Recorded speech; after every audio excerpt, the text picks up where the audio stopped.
ትዳር እንደምናየው ወይም እንደምንሰማው ቀላል የሆነ ነገር አይደለም።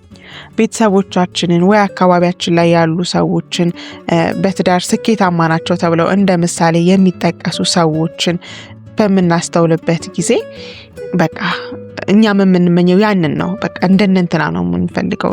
ካገባሁማ እንደዚህ እንደ ከሌ አይነት ሰው ነው፣ እንደ ከሊት አይነት ሴት ነው የምትረዳኝ። አንድም ቀን እኮ ሲጣሉ ሰምተን አናቅም፣ አንድም ቀን እኮ ሲጨቃጨቁ ሰምተን አናቅም ነው የምንለው። አርአያ የምናደርገው እነዛን ሰዎች ናቸው።